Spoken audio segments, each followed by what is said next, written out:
அழைத்து ஒரு பணியாளனாக நியமிக்கும் போது அவர் இந்த பணியாளருக்கு ஒரு மிகப்பெரிய அருளை வழங்கியிருக்கிறார்.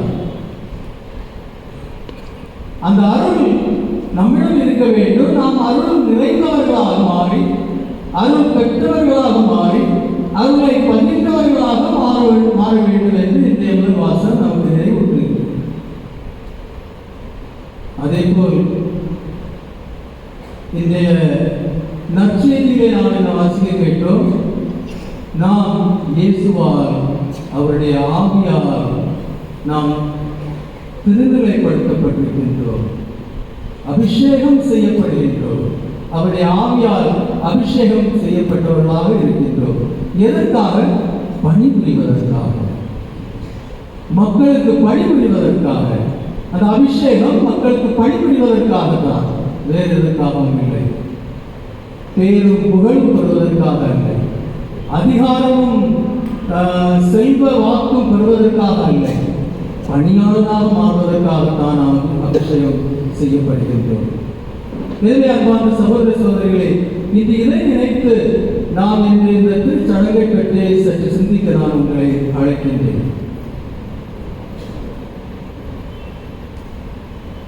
வரலாற்றிலே புகழ்பெற்ற ஒரு இறையியல் வல்லுநர் ஹன்ஸ் வான் பல்தசார், அவர் திருத்தந்தைகள் 2ஆம் ஜான் பாலோடும் பெனடிக்ட் 16ஆம் பெனடிக்டோடும் நண்பராக இருந்தவர்.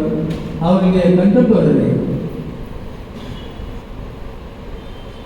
அவர் திருத்தந்தை 2ஆம் ஜான் பாலால் கர்தினாலாக நியமிக்கப்பட்டவர் ஹன்ஸ் வான் பல்தசார்.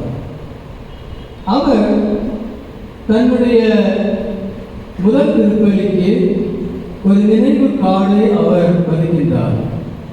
அவருடைய குருப்பட்டம் பெற்ற பிறகு, அது 1930ஆம் ஆண்டு குருப்பட்டம் பெற்ற பிறகு, அவர் தன்னுடைய முதல் பூசை ஒரு சொவனீர், அந்த பூசை கார்டில் பின்பக்கற்பரத்தில் ஒரு கொட்டேஷன் அவர் அங்கே பதிக்கின்றார்.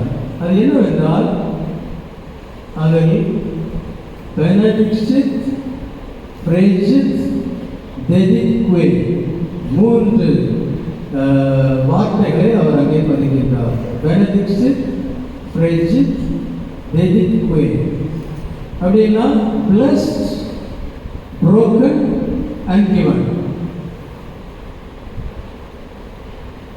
இது எதை நமக்கு எடுத்து காட்டுகிறது என்றால், தான் இறப்பதற்கு முன் தன்னுடைய கடைசி இரவு விருந்து தன்னுடைய சீடர்களோடு தன்னுடைய இரவு உணவின் போது இயேசு திவ்ய நற்கருணையை ஸ்தாபிக்கும் போது இந்த சொற்களை அவர் சீடர்களிடம் சொல்கிறார்.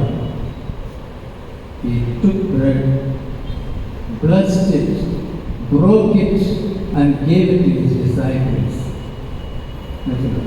அப்போ திவ்ய நற்கருணைக்கும் குருத்துவத்துக்கும் உள்ள ஒரு நெருங்கிய தொடர்பு, அதை நாம் இங்கே பார்க்கின்றோம்.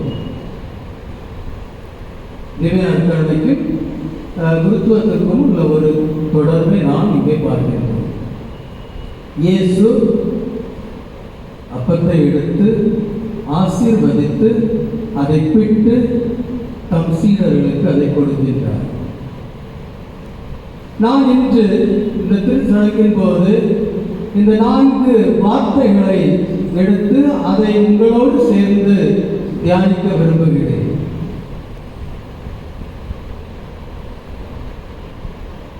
ஹன்ஸ் வான் பல்தசார் 3 வார்த்தைகள் மட்டும்தான் சொல்கிறார். ஆனால் அதோடு நான் ஒன்றை இணைக்க விரும்புகிறேன். அக்செப்ட், பெனடிக்ட், ஃப்ரெஜிட், டெடிக்வே.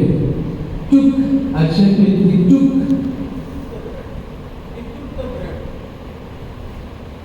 அவர் அப்பத்தை எடுத்தார். அதே போல் அவர் இன்று உங்களை அவர் தேர்ந்தெடுக்கிறார்.